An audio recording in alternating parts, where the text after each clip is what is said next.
What's going on, everybody? Welcome to another Angle of Pursuit podcast, your fantasy football, sports betting, and NASCAR home here at fakepigskin.com. I'm your host, Kyle Robert. You follow me on Twitter at Notorious KRO. With me, as always, it's Brian Twining. Brian Twining, week one is sort of in the books. If you're watching this, the Monday night games have happened. We are recording this during the Giants and Steelers game, so, we may say some nonsense that looks foolish in hindsight, but that's just kind of the nature of the beast at this point. So, Brian, how was your week one, fantasy, betting, otherwise? Oh, man, just the fact that we have football back, it made it fantastic. Like, I think this was the first time in a long time where I really wasn't stressing about my fantasy teams. I even cut it extremely close with setting my lineups on a couple of them, with getting in like the last 5 minutes, realizing, oh crap, I haven't checked my team, because I was just so excited to get these games started. Yeah, well, and also for those that don't know, we are live on YouTube on Sunday mornings, answering your questions, breaking down anything that's going on. Starting next week, we'll get on at 11:30 instead of 11. Felt like push it back a little bit, have a little more solid info, and address any question, any start-sit questions, any betting questions, any preemptive waiver wire pickups, all that good stuff Sunday morning. So join Brian and I. We're on for an hour, basically up until about 30 minutes before kickoff, and that's when we hop off. And but we are always available via Twitter. You can see our Twitter handles up on the show. So Brian, I guess from week one was interesting to me. Like for some players, it felt like they didn't miss a beat. Like they just kind of picked it up where they left off. Other guys had kind of interesting weeks. I guess, what was your biggest takeaway? Whether it's a player that impressed you, a player that scared you, some combination, what were you at? I mean, I think in general, one of the things that we had hit on prior to week one getting underway was, were we going to see teams come out and the offenses were just going to completely dominate the defenses, or was it going to be defensive football was going to be, proving to be more relevant because of what's happened over this offseason with COVID and all that stuff. And like, to me, it was pretty amazing to see how much scoring there was in a week one. Yeah. Amongst most of the games. I mean, you saw, Carolina and I almost called them Oakland and Las Vegas, like we kind of said, get into a shootout. Atlanta and Seattle was up and down the field. So I think for me, it was just how effective the offenses were. Yeah. And I think the thing that scared me the most as being a Cowboys fan was how ineffective the Cowboys offense was last night. Yeah, it was that game was interesting. I really feel like you guys should have won as someone who was holding a Rams +3 ticket. I wasn't feeling comfortable, and I was even texting you at halftime. I was like, oh, this is going to end badly. The Cowboys are up somehow in a game where they didn't play that great. Shouts to Nuke Hopkins. Oh, man. That dude was, it's funny, too, because there was a lot of pessimism about him coming into the season. And how quickly he could get involved, and people were kind of backing off, and that offense is going to have targets going everywhere. Nope. 16 targets, 14 catches, 151 yards. That dude was involved early, involved often, had like 12 catches at one point, and the Niners just decided that they weren't going to cover him, and breaks free into the secondary and almost scores a touchdown. I want to talk about New Orleans for a second. I didn't watch a ton of this game. I do want to go back and kind of go through it and figure out what happened. But it was very interesting. Obviously, Michael Thomas, we'll see what the situation is there, but 3 catches for 17 yards on 5 targets is very un-Michael Thomas-like. And Alvin Kamara had 3 touchdowns, or 2 touchdowns, rather. He had a third one that was... I think he scored at the end, but they called it back. That cost me $20 on DFS, by the way. But in terms of volume, like, I'm a little concerned. Kamara, 12 carries for 16 yards, and he had 5 catches for 51. So I mean, 17 touches, I guess, is okay, but when Latavius Murray 15 carries for 48 yards, much more productive. Tampa's got a really good rush defense, so it feels like that was kind of the plan. They also just paid this guy a lot of money, so they were seemingly, it'll be interesting to see if that's kind of their, let's be a little more precautionary with him and use him in certain spots. They're still with this Taysom Hill nonsense, which I don't get. Like the whole, it's so frustrating watching that. The throwback thing was fine, but the carries I don't get. I don't know, but I guess you have to work those in to make some of that stuff work. Yeah, no, I had my eye on this game pretty prevalently during the 1:30 time slot there, and to me, I think one of the things that was pretty prevalent was that Tampa Bay's defense is a lot better than what we saw last year, and okay. I think that's probably why New Orleans wasn't really able to get going. You saw Drew Brees under a lot of pressure. Mm-hmm. He was having to hit those quick hitters. I think that's why Michael Thomas wasn't as effective. I mean, they were bringing the blitz early and often there. I'm not worried about Kamara. I mean, still getting 17 touches out of the backfield. And then towards the end, when they had double-digit lead, that's when they're going to pound the rock. And why are you going to subject your do everything 100 whatever the hell $1 million guy to that kind of blows when you have a bigger back in Latavius Murray? So. Yeah, and I think, it's interesting. We talked about how kind of a lot of the offenses seem to be clicking and kind of that kind of stuff. But maybe the no preseason was more impactful to offensive lines. We obviously Carson Wentz obviously had, no Lane Johnson isn't great, but Jared Goff and Dak were both under a ton of pressure. Jimmy Garoppolo was under a ton of pressure. Even Kyler Murray, he seemed to be getting under pressure. He was able to get out of it and had over 100 yards rushing. So that dude has wheels. That's so and I think, obviously I'm going to be curious to see how teams kind of attack him, because the Niners really seemed like they were kind of like afraid of that happening and kind of sitting back. I watched this game very closely. But yeah, I mean, and just in general, a lot of these quarterbacks were under pressure, and I'm watching the Giants and Steelers out of the corner of my eye and see Big Ben just getting crushed. So maybe that's just the first couple weeks.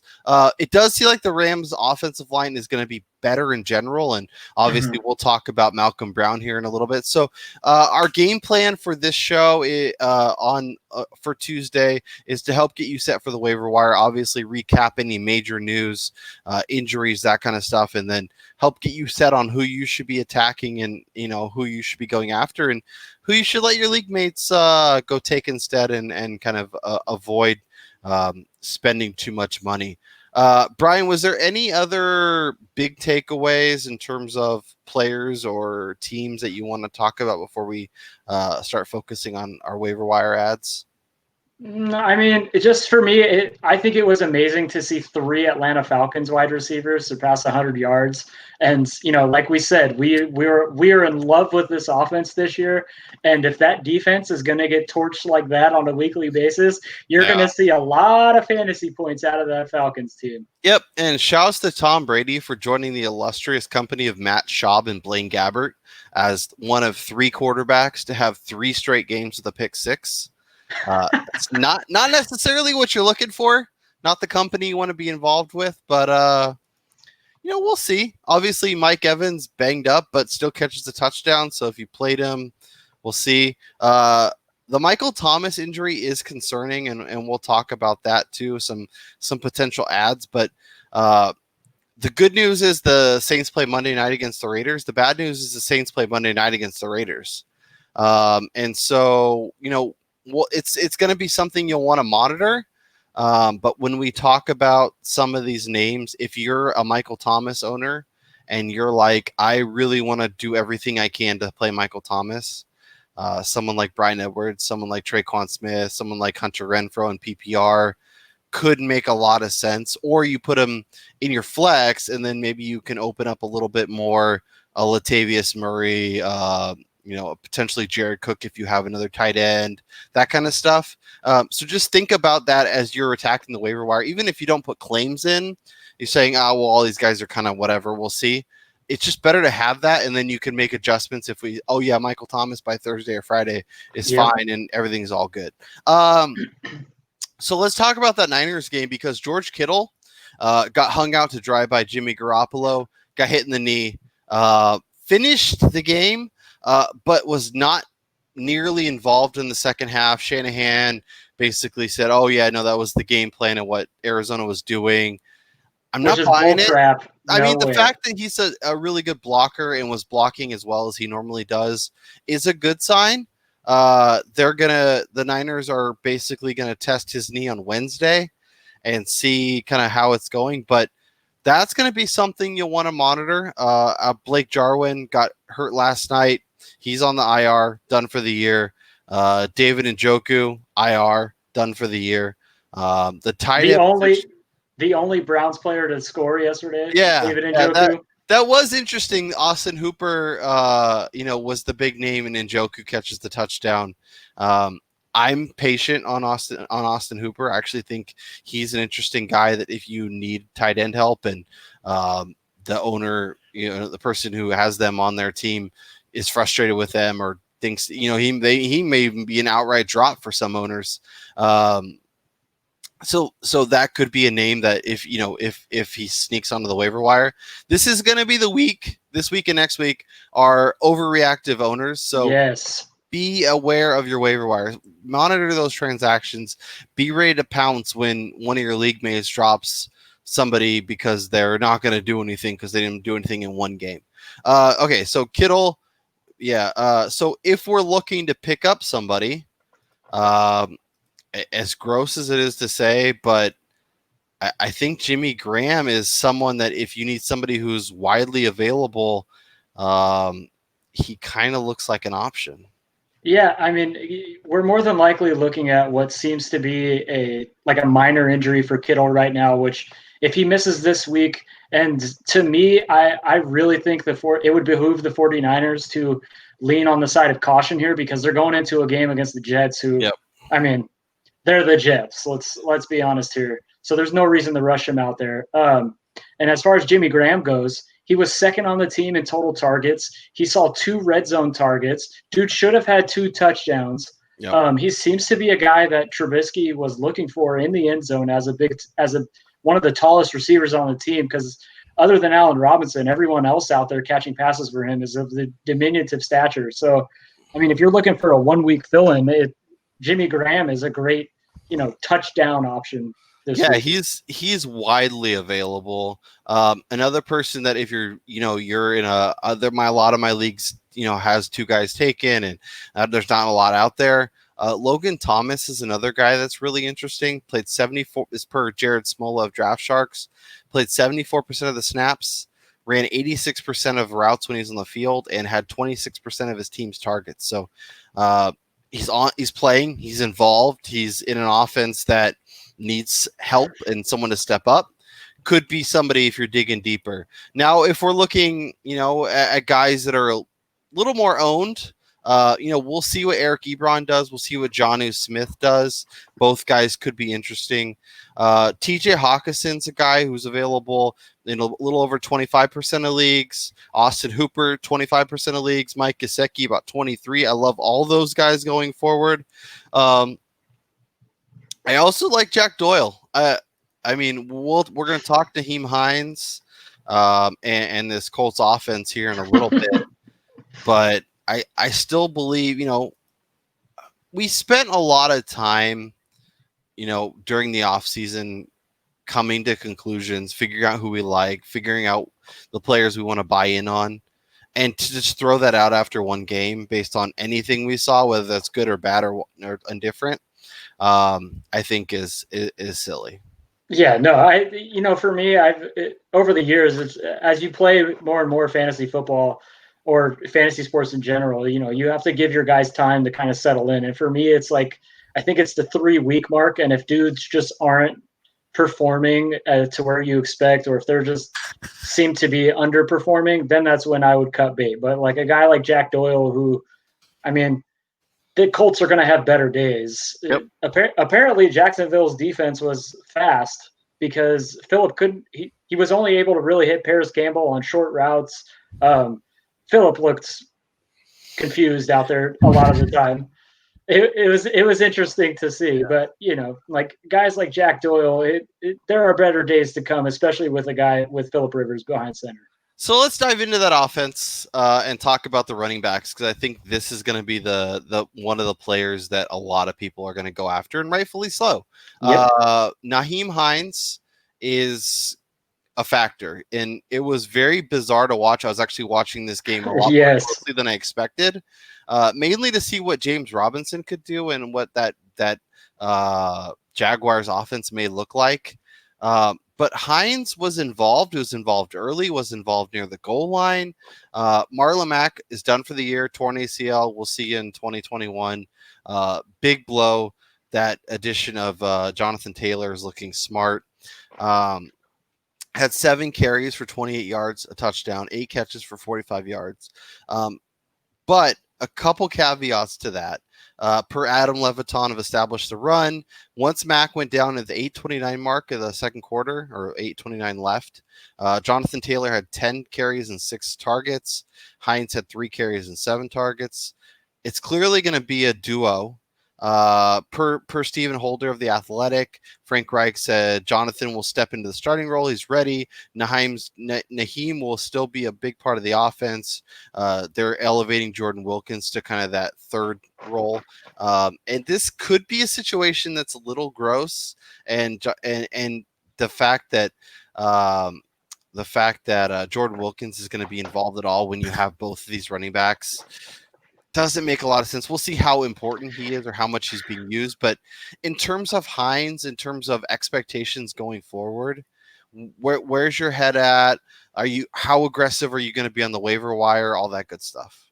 Well, I mean, luckily for me, if I had the roster space, I would have already had Hines, as we kind of spoke about him as a preemptive ad.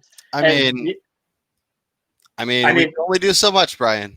Yeah, I mean, and the injury to Marla Mack, it just makes his addition on your team just that much more important. I can see this as turning into a very similar situation that they had with the Chargers, where Jonathan Taylor is the Melvin Gordon and Nahim Heinz is the Austin Ekeler. Jordan Wilkins is going to play that Justin Jackson role, where he's going to see a handful of carries. He's not really going to be in there on passing downs. He's going to play special teams, and I think that's majorly the reason why he is going to be promoted, is to play those special team snaps.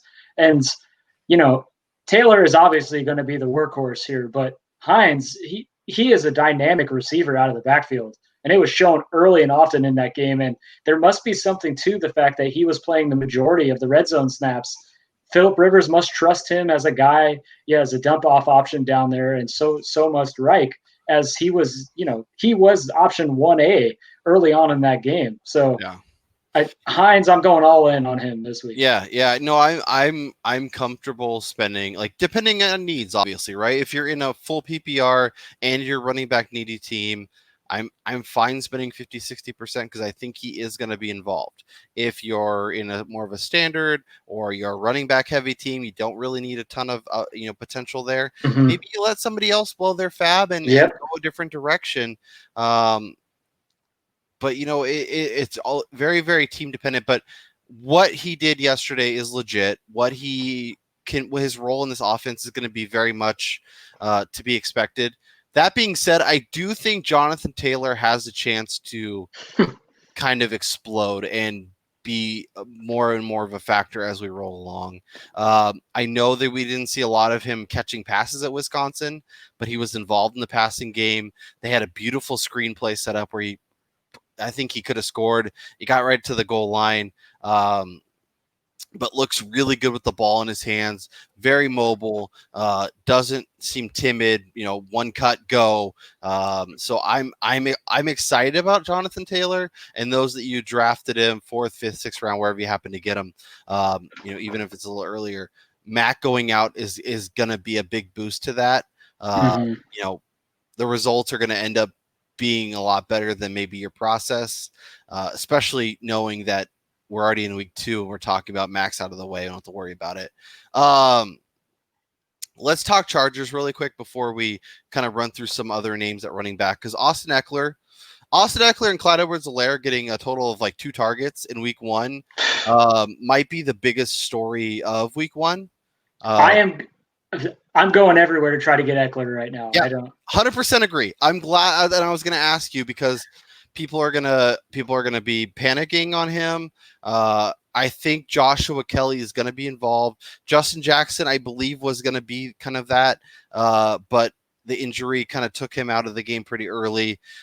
Joshua Kelly looked good in his carries, and I believe he'll be involved a little more.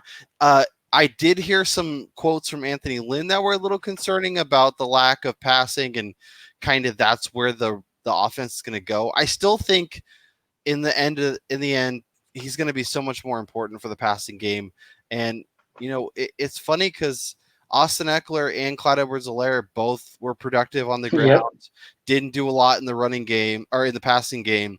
Clyde Edwards-Helaire is the next superstar. Austin Ekeler is let's freak out and let's trade him, let's cut him. They basically had a similar game. But because we came in with certain expectations one way or the other, it's funny how the perception and the reality are a little distant. Yeah, I think especially this week, I think we're going to see a lot more Ekeler in terms of passing game usage. I mean, they're going up against the Chiefs, who they're going to boat race most teams in the NFL this year. So the Chargers are going to find themselves probably trailing in this one early. And whereas against the Bengals, it was a back and forth affair. It was an extremely close game. So there was really no need to play that let's pass the ball down the field all game. And they kind of did what I expected coming into the season, and they're going to lean on the run. Amazingly enough, we're finally seeing Mike Williams be involved in this passing offense. Let's talk about that for a second. Because all I heard right before the season started was Mike Williams, he's probably going to miss the first 4 games. We're going to take it easy with him. What's going on? He's going to play, and he's going to be effective, and he's going to be a part of the offense. And he did exactly what we worried about on Sunday morning with those diving catch attempts falling on his shoulder. He didn't care. He doesn't care. Let's stay in LA and talk about the Rams. Obviously, we both watched that game pretty closely. As a resident Cowboys fan, I was on the Rams. Malcolm Brown, 44 snaps, 21 routes. Cam Akers, 24 and 10. Darrell Henderson 5-1. Darrell Henderson is clearly the third option. I think Cam Akers has the opportunity to kind of steal that role as the season went along, and we had a question in our live stream kind of about him and what it could be, and how impactful he could be, and we were like, be patient, but don't play him here, and we end up being right on that factor. Now, in terms of Malcolm Brown, who this is a guy that we've kind of like when Gurley got hurt, we thought maybe would elevate. Clearly wasn't ready for the limelight. Clearly wasn't ready for whatever it was. But McVay trusts him. It was productive. And this offensive line, in terms of run blocking, looked a million times better. A lot more open lanes for Brown to squeak through. Is Brown somebody that you're interested in going forward, or does the Cam Akers factor concern you a little bit? Man, this is a difficult situation to fully assess, as the Cowboys defense really prides itself on the ability to rush the quarterback and not on stopping the run. And then especially when Leighton Vander Esch went out for Dallas, that left a gaping hole in the middle. They're missing Gerald McCoy this year, who injured himself. So, I'm not going to take too much away from week 1. Just like we said, like you're going to see a lot of overreaction Monday.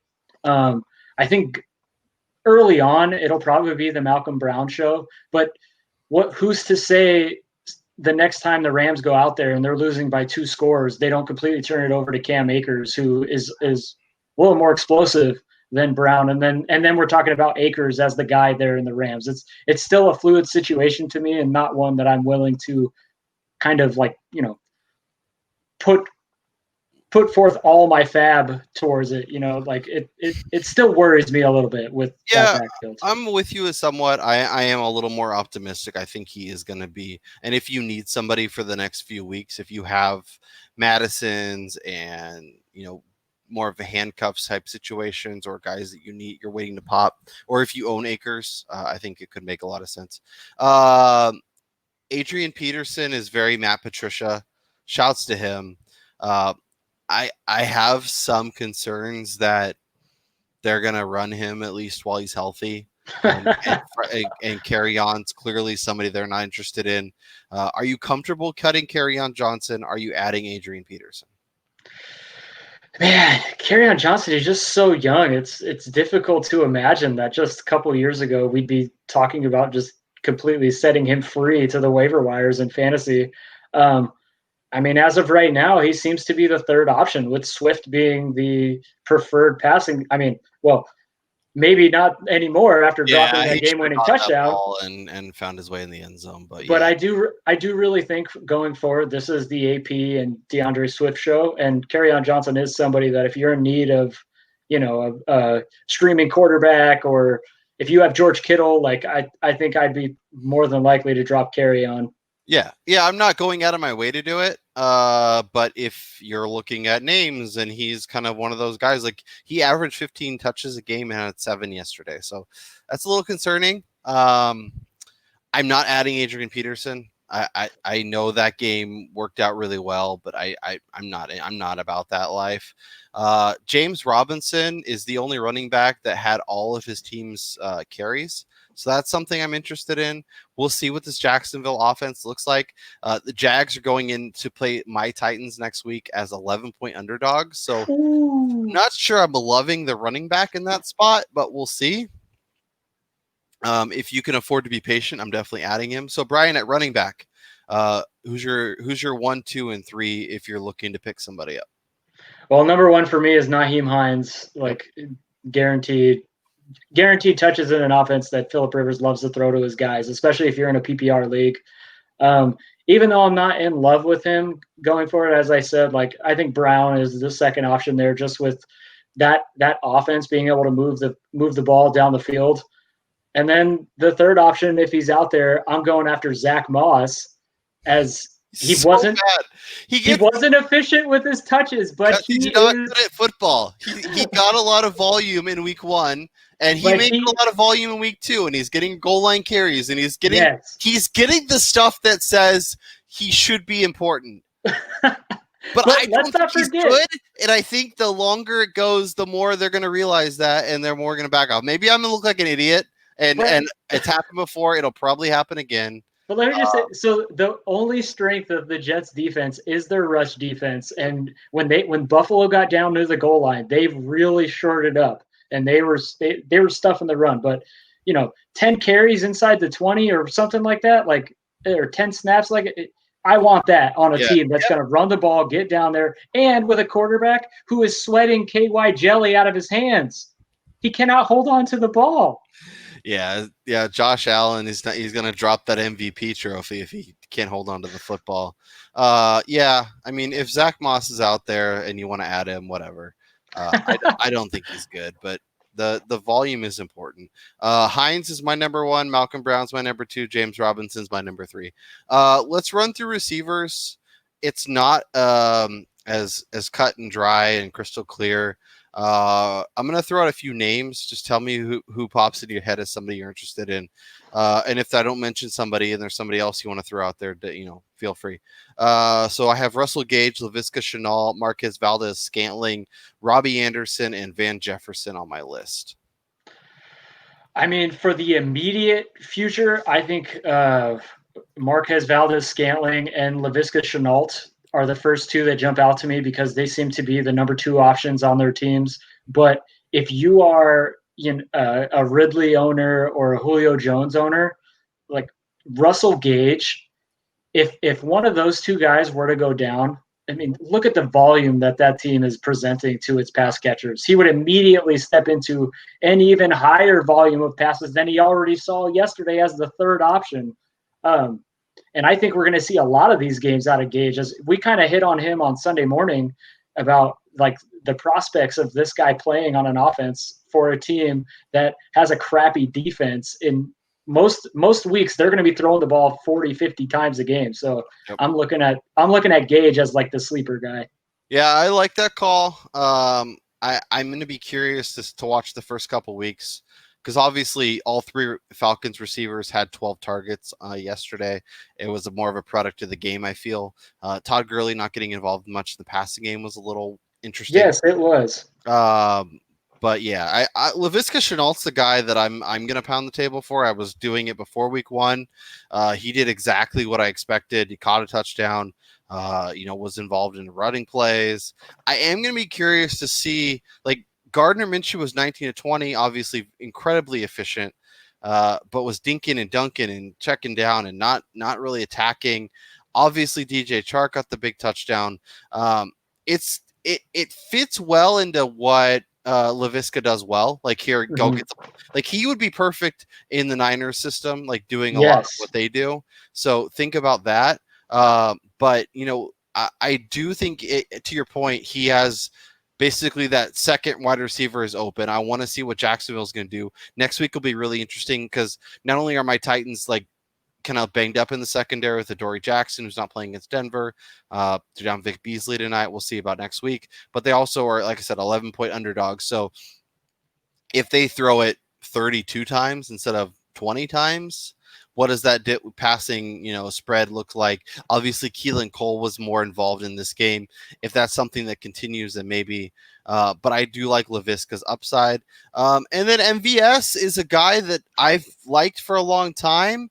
If you look at kind of his volume per Frank Stanfield, he had 4 targets inside the red zone. He was just which is third behind behind teammate Devontae Adams and Calvin Ridley.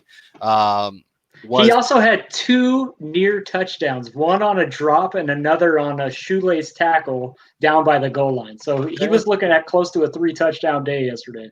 Yeah, and I'm curious to see how it pans out. Obviously, we were kind of interested about this Packers offense and what Aaron Rodgers would be. They didn't get him anybody, and maybe Al Lazard and Marcus Valdez-Scantling are just going to be guys that we're interested in. The nice thing about receiver this week is I wouldn't go like, I guess let's see where your head's at, but like I feel like you don't like there's enough of the similar kind of upside guys that blowing your fab on any one of these guys, I'm not sure I'm about that life. Yeah, no, like you said, like the NFL has transitioned into a pass first league, and most teams are running, 3 wide receiver sets.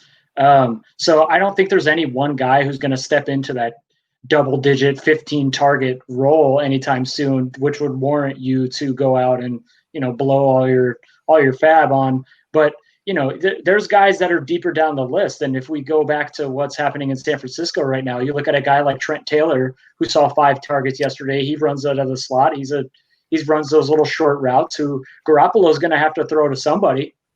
Yeah, well, that's somebody, and we'll talk about Garoppolo here in a second because we'll give you guys a quarterback streamer for week 2.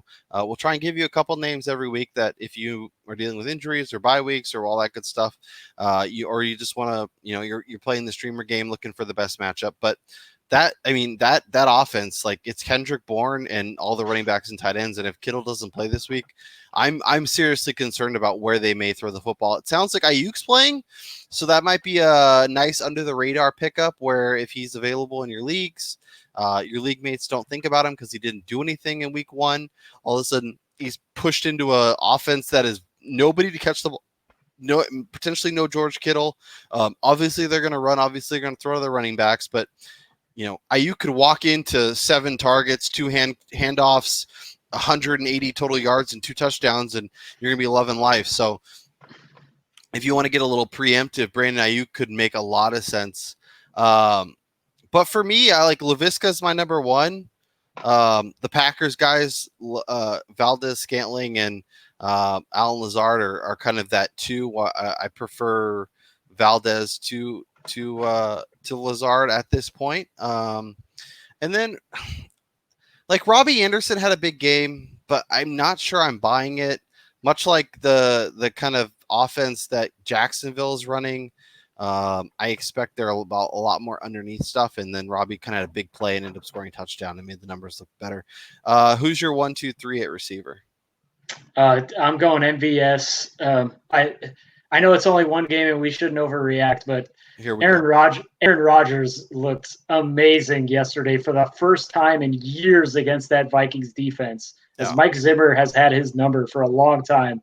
That was extremely impressive, and it's long been known that if you were the number 2 guy for Green Bay, you were going to get your touches, and it looks like Aaron Rodgers might be able to produce some sort of fantasy relevance other than Devontae Adams. Yep, and he's not going to throw to the tight end. Aaron Rodgers has been in the league long enough where we got to stop doing this shit. Like Jermichael Finley was the last one. Like, stop trying to put Jimmy Graham and Jay Sternberger and whoever the hell. Sternbergers have been cooked to be on char now. I think number 2 for me would probably be Shenault. I think we see a little more involvement out of him this week. I know Robinson got all of the carries out of that Jacksonville backfield, but going into Tennessee as 11-point dogs, I think Tennessee might have a little bit better defense than what the Colts have, even if they're a little bit banged up. And I think Jacksonville's trailing in this game, and I do think they get a little more creative with Shenault upcoming. And then, as much as I love Russell Gage, I'm going to go with a little surprise one here, somebody that I've been adding in a lot of leagues, and that's Van Jefferson. He saw 50% of the snaps back there as the number 3 guy. He's easily the third option there. He showed off a couple times on some nice routes. He showed a veteran move deep down the field. Yes, as Juju Smith-Schuster touchdown. The rebirth of Juju. I love the Van Jefferson call. Josh Reynolds is clearly the 4th guy in that offense. And if something were to happen to Cooper Kupp or Robert Woods, vault him. Well, and like we said, I don't think anybody could have predicted the Rams go in there and run as much as they did. We were expecting them to do their stereotypical Sean McVay, we're going to throw the ball 35 times, but they're all like intermediate to deep patterns. And I think that's more than likely to come. And I want to be on the safe side and have pieces in that offense. Okay, let's hit quarterback streamers and get out of here. From that game that you mentioned with Laviska Shenault, I like Gardner Minshew this week as a streaming option. As you know, the over under isn't quite as high as I'd like. It's only 43 and a half. But as 11-point underdogs in an offense that, with passing options, with obviously DJ Chark, Laviska, Chris Conley, Keelan Cole, I think there's going to be enough opportunity, and I think he'll have to throw a lot. So I think that's going to be a good opportunity. And then Jimmy G is the guy that you wanted to talk about. Like, I know he hasn't.